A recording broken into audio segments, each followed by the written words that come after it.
Alors bonjour, je m'appelle Aline d'Amour. Mon parcours, il est un petit peu atypique. J'ai travaillé 20 ans dans l'univers de la communication et de l'événementiel en tant que responsable événementiel pour un groupe de 3000 personnes. J'ai eu la chance d'organiser des événements incroyables partout en France et partout dans le monde surtout. Et c'est ce qui a développé chez moi le goût du voyage. Et ce voyage m'a conduit directement en Tanzanie et j'ai rencontré le peuple Maasai et cette rencontre a littéralement changé ma vie. Donc aujourd'hui je suis thérapeute, je me suis formée pendant 5 ans pour ouvrir mon cabinet qui s'appelle Cœur sur toi et aujourd'hui en fait mon parcours c'est tout simplement d'allier mon expertise du voyage et ma passion du soin et de l'événementiel en créant un concept qui s'appelle les voyages thérapie. Donc ce sont des terres happy et le concept c'est d'emmener en fait un maximum de personnes au contact des peuples premiers qui moi ont littéralement touché mon cœur, en l'occurrence donc les Maasai, et je vous propose de vous emmener en immersion au cœur de la forêt primaire au Kenya pour rencontrer et vivre et partager le quotidien de ce peuple Maasai qui c'est une expérience qui vous touche en plein cœur plus qu'un voyage, c'est vraiment une expérience de vie que je vous propose de vivre.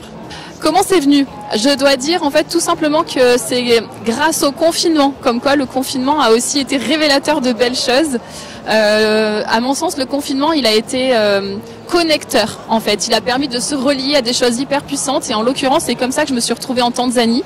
J'organisais un événement pour les forces de vente, les équipes commerciales et forcément, en période de Covid, on voulait pas être avec des milliards de personnes. Donc je leur ai dit, faites-moi confiance, je vous emmène dans les terres africaines, on va avoir plus d'animaux sauvages que d'hommes. Et ça tombe bien et du coup ils m'ont fait confiance, je suis partie avec mon sac à dos, je suis allée repérer le voyage et j'avais juste pas compris qu'en fait c'était mon propre voyage que je repérais et j'ai rencontré ma famille de cœur, le peuple Maasai. C'était en décembre 2020 et il y a littéralement un avant, un après et ça a changé beaucoup de choses dans ma vie parce que le peuple Maasai c'est un peuple de joie, ils font partie de moi, la spiritualité Maasai fait partie de moi depuis maintenant des années et en fait mon objectif aujourd'hui j'ai vraiment à cœur de le faire découvrir à un maximum de personnes.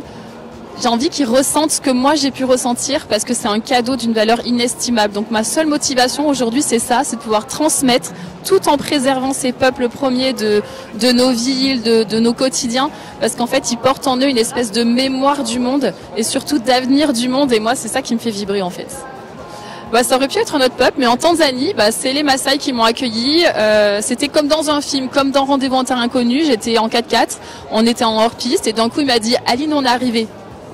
On est arrivé, c'est-à-dire il n'y avait rien autour de moi et la voiture s'est arrêtée, il m'a donné mon sac et il m'a fait « Allez, salut !» Et en fait, comme dans les films, j'ai vu au loin une silhouette. J'ai vu une silhouette élancée avec une grande lance. J'ai vu des ânes arriver et en fait, ils se sont dirigés vers moi. C'était les Maasai. J'étais dans les gorges d'Olduvai. Et les gorges d'Olduvai, en fait, c'est ni plus ni moins que le berceau de l'humanité. Donc déjà des terres très chargées. Et j'ai cette image qui est gravée en moi, mais à jamais quoi. Les Maasai qui m'accueillent sur ces terres. Et on a marché pendant 1 heure. Ils m'ont monté un bivouac au milieu de nulle part.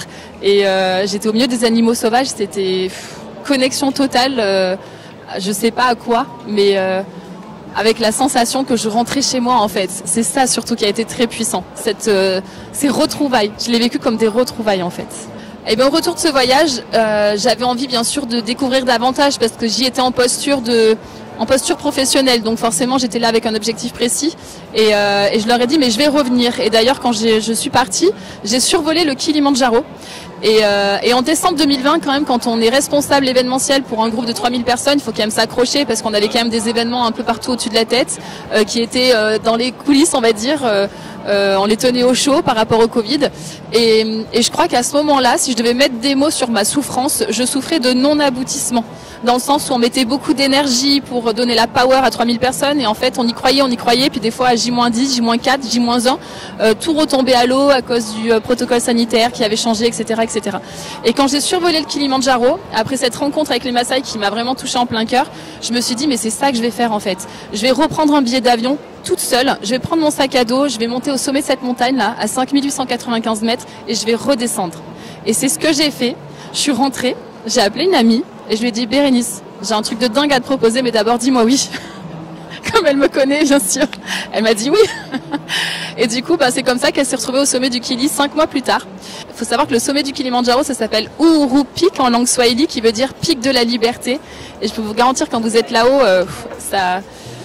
ça dépote. Et comme on dit, c'est pas la destination qui compte, c'est vraiment le chemin parcouru. Et tout ça en terre Maasai et en terre africaine.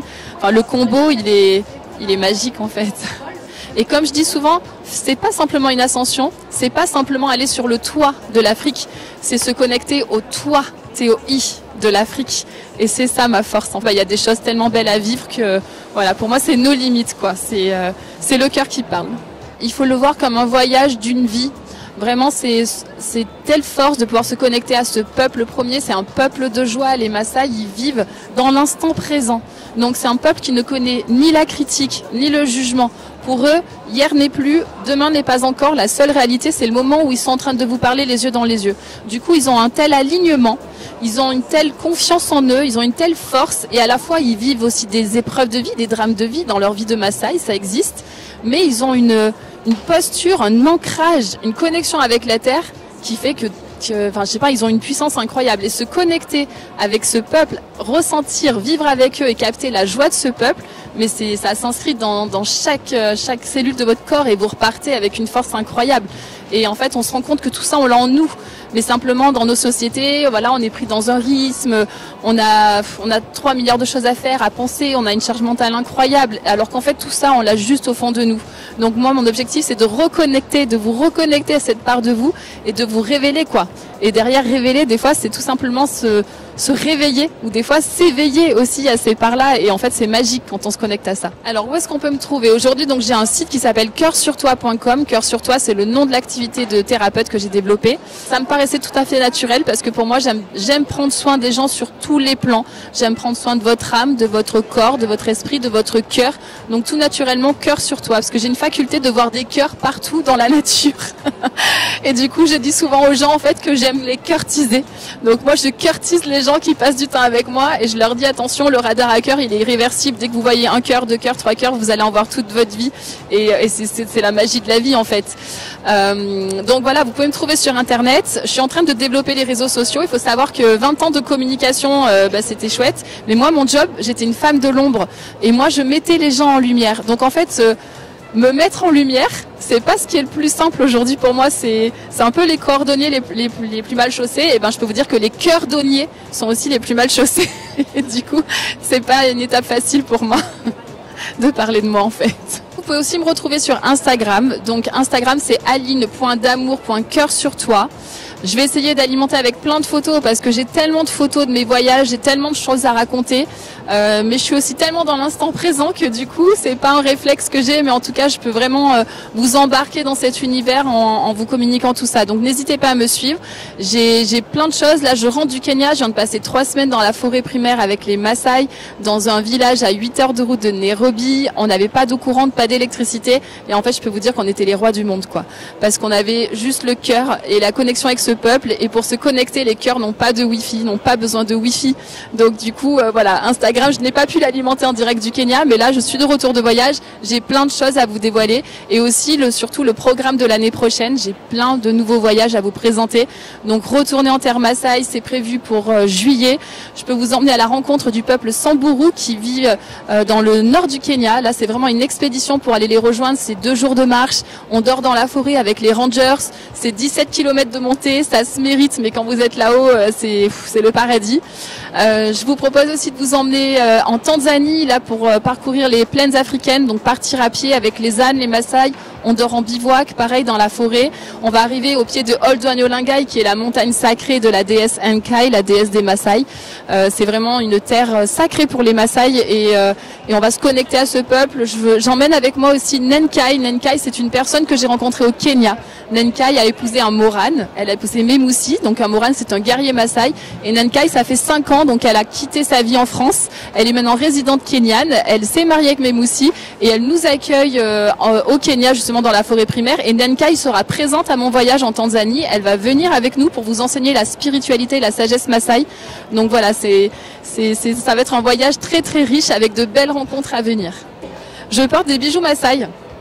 Il faut savoir que les femmes Maasai en fait adorent, elles font des bijoux en perles. Ce sont des perles de rocaille.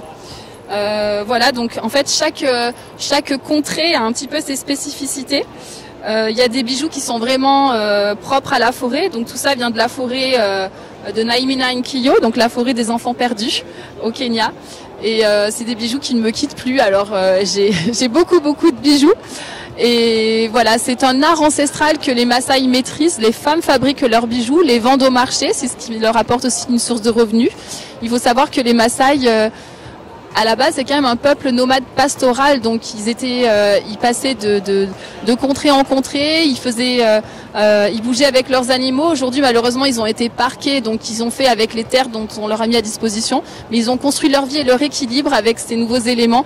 Et les bijoux Maasai, c'est vraiment quelque chose qui est très identitaire.